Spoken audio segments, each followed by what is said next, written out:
Hello everyone welcome back to our channel. आज आम +3 third sem Bhagavad Gita दर्शन एमडीसी जोटा अच्छे भगवत गीता दर्शन आर्ट्स मान कंपलसरी तार 2 मार्क्स सिलेक्टेड क्वेश्चन देखा। श्री अरविंदों भाषा गीता कौन? फर्स्ट क्वेश्चन, श्री अरविंदों भाषा गीता कौन? मैंने डोंट वरी मु सिलेक्टेड देवी विथ आंसर देवी, सिलेक्टेड क्वेश्चन देवी विथ आंसर देवी। बस तुम लाइक शेयर कमेंट आउ सब्सक्राइब एंड दो सब्सक्राइब है बास कले है। तुम एग्जाम 90% कौन 80% कहूँ मु कष्ट करी, तुम बस 20% बस पढ़ मन रख लिख बस सिलेक्टेड क्वेश्चन तैयारी कर आंसर सहित सब पीडीएफ कर लिखी नोट बन देवी मु। तुम बस ये बस कर दियो लाइक शेयर कमेंट आउ सब्सक्राइब। ओके, फर्स्ट है श्री अरविंदों भाषा गीता कौन? श्री अरविंदों भाषा गीता हूँ श्रीकृष्णकर वाङ्मय मूर्ति। नेक्स्ट है त्रयविद्या क्या कहुए? ऋग यजुर और साम वेद और अथर्ववेद। चार्टा वेद रही ऋग्वेद, यजुर्वेद, सामवेद और अथर्ववेद। चार्टा वेद यथाक्रम ज्ञान कर्म उपासना और विज्ञान विद्या को प्रकाश करते। ऋग्वेद ज्ञान विद्या को प्रकाशित करे, यजुर्वेद कर्म विद्या को प्रकाशित करे, सामवेद उपासना को प्रकाशित करे, अथर्ववेद विज्ञान विद्या को प्रकाश करे। ऋग यजुर साम वेदरे ज्ञान कर्म उपासना को मुख्य रूपे वर्णना कर तीनोटी वेद को त्रय विद्या बोली कहुए। ऋग यजुर साम वेद तीन मुख्य रूपे वर्णना कर तीनटा विद्या कौन कौन ना ज्ञान कर्म उपासना। ओके, नेक्स्ट है महाभारत और पंचम वेद रूपे कहीं अभिहित कराई? महर्षि व्यासदेव वेदर समस्त ज्ञातव्य विषय को त्रिशटक रूपे महाभारत में वर्णना कर पंचम वेद रूपे अभिहित कराई।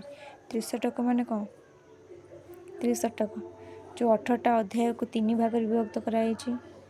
एथर 1 मार्क सिलेक्टेड देती 1 मार्क सिलेक्टेड क्वेश्चन थिला।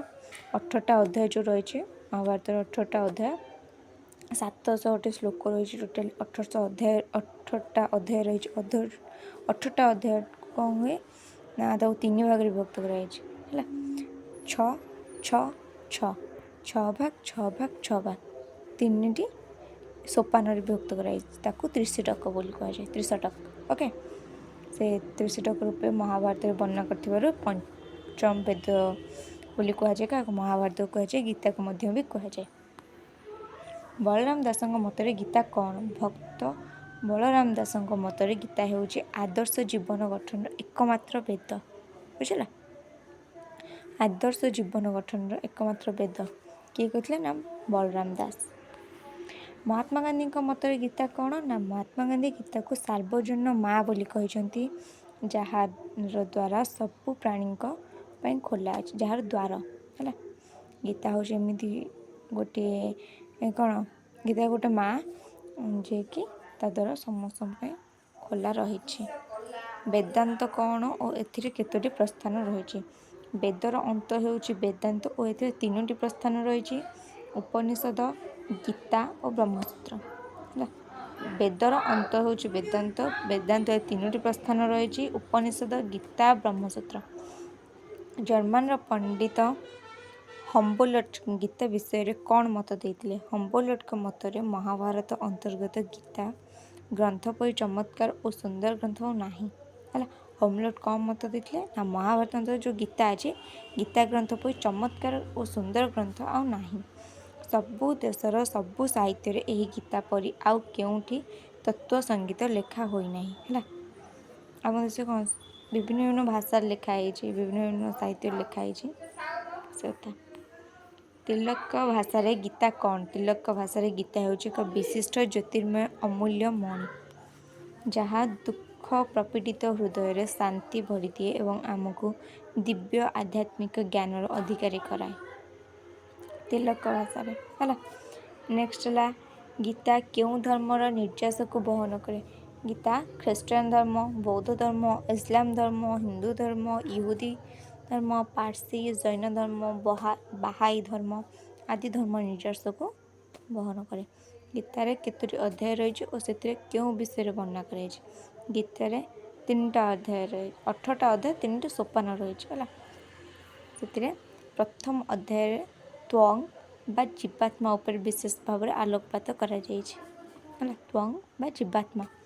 सेकेंड अध्याय है तत् बा परमात्मा उपर वर्णना करे। तृतीय जीवन सीमा को किपर अतिक्रम कर विषय वर्णना कराई। गीतार केतोटी सोपान रही और कौन कौन गीतार 3टी सोपान रही और प्रथम सोपान है कर्मयोग,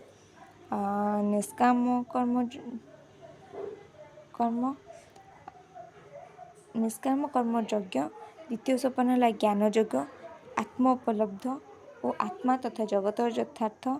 तृतीय सोपान है भक्ति योग। 3टी सोपान रही कौन कौन प्रथम सोपान है कर्मयोग, सेकेंड सोपान है ज्ञान योग, देन थर्ड सोपान है भक्ति योग। बस एति सर्ट ही मन रख। ओके षटकम क्या कहुए भीष्म पर्व सर्वमोट 122 अध्याय रही 5944 श्लोक रही। अध्याय 25 रु अध्याय 42 पर्यंत सर्वमोट 18टी अध्यायर 700टी श्लोक को नहीं गीतार उत्पत्ति होइछि। भीष्म पर्व महाभारतर षष्ठ पर्व हूँ भीष्म पर्व। भीष्म पर्व सर्वमोट 122टी अध्याय रही 5944 श्लोक रही। अध्याय 25 अध्याय 42 अध्याय पर्यंत टोटाली 18टा अध्याय रही। 18टा अध्याय श्लोक रही 700टी श्लोक। से 700 श्लोक गीतार उत्पत्ति होई। 18टी अध्याय को 3 भाग विभक्त कराई। प्रत्येक भागरे 6टी लेखाएं अध्याय सन्निवेशित है। प्रत्येक भागरे 6टी लेखाएं रही जहाँ षटकम बोली कहुए है।